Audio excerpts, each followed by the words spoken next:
Bonjour à tous, très heureuse de vous retrouver pour cette nouvelle recette des gâteaux bien moelleux, gâteau nature.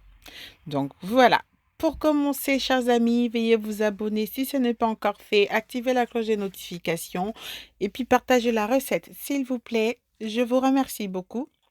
Donc nous allons commencer notre recette par prendre un saladier. On va aller mettre 5 œufs entiers. On va mettre 150 grammes de sucre. Vous pouvez ajuster le sucre par rapport à vos envies et par rapport à ce que vous aimez. Donc, mettez-en plus si vous consommez beaucoup de sucre et mettez-en moins si vous en consommez moins ou mettez comme moi 150 grammes. Donc, à l'aide de mon batteur électrique, je vais aller battre jusqu'à tripler de volume, jusqu'à blanchir le mélange parce que c'est ça qui va créer le côté aéré de notre gâteau, le côté moelleux du gâteau. Donc, une fois bien moussé, je vais aller mettre 200 millilitres d'huile végétale. Ensuite, je vais aller rajouter 2 sachets de sucre vanillé. C'est pareil, le sucre vanillé, vous pouvez même mettre de la vanille liquide, donc ça marche aussi très bien. Ensuite, je vais aller mettre 25 centilitres de lait. Le lait que vous consommez, si vous consommez du lait végétal, mettez du lait végétal. Si vous consommez du lait entier, voilà, tout le lait que vous avez, vous pouvez mettre, ça marchera très bien. Ensuite, pour bien mélanger, je vais aller, à l'aide de mon fouet électrique encore, je vais aller bien mélanger quelques secondes. Question que le lait et l'huile puissent bien être incorporés dans le précédent mélange. Ensuite, je vais prendre une passoire ou prenez un tamis si vous utilisez les tamis. On va aller tamiser 350 grammes de farine, tout usage, avec un sachet de levure chimique. Donc voilà, si vous avez un saladier un peu plus grand, mettez directement dans un saladier un peu plus grand, ça vous facilitera le mélange. Donc je me suis un petit peu embêtée parce que le saladier était un tout petit peu juste. Donc voilà. Donc je vais aller tamiser, comme je disais tantôt, ma levure chimique. Merci chers amis de vous abonner, de liker, de partager la recette et de me laisser un commentaire juste en bas, s'il vous plaît. Merci beaucoup.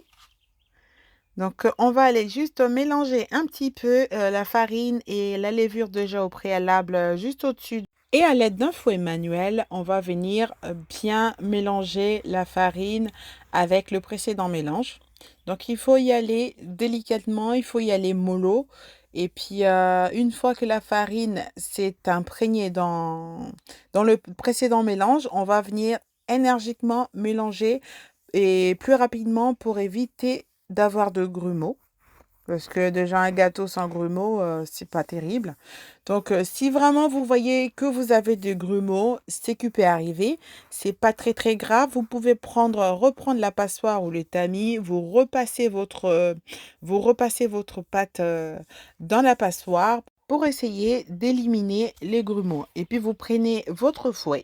Vous venez à l'intérieur de passoire, vous venez même avec une petite cuillère à soupe, vous venez, vous faites des mélanges et puis une fois que c'est fait, les grumeaux vont tous passer et vous allez bien récupérer votre pâte bien lisse. Mais normalement, une fois la pâte tamisée, il n'y aura pas besoin de les passer dans la passoire, mais au cas où, surtout, n'hésitez pas. Ensuite, je vais aller prendre mon plat, ma plaque à pâtisserie. Si vous avez même un moule rond, ça marche aussi. Mais voilà, moi, je préfère ce gâteau le faire dans une plaque comme celle-ci. Donc, je vais aller mettre un peu d'huile à l'aide de mon pinceau. Je vais bien étaler. Cela permet à ce que on puisse bien poser le papier cuisson dans le plat. Et cela évite d'avoir des pliures quand on pose les papiers cuisson dans un plat. Donc voilà, c'est l'astuce que je vous donne. Donc voilà.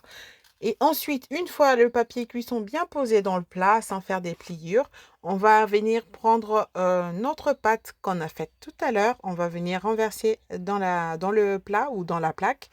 Et on va aller enfourner à 180 degrés pendant 20 à 25 minutes.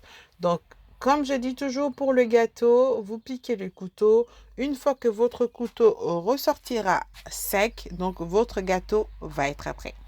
En tout cas, c'est vraiment avec amertume que je n'ai pas pu vous couper pour vous montrer ce que cela avait vraiment donné, parce que c'est un gâteau que j'ai apporté à l'école sur une demande. Donc voilà, je suis vraiment la prochaine fois, je vous montrerai une fois le gâteau coupé. Donc voilà, comme c'était pas ce que j'allais utiliser à la maison, donc c'était vraiment, vraiment, on a goûté quand même où on était, mais vu que c'était pas chez moi, je pouvais pas vous filmer la suite. Donc voilà, chers amis, ce gâteau était excellent. Merci à vous d'avoir regardé cette recette jusqu'au bout. On se retrouve très très prochainement.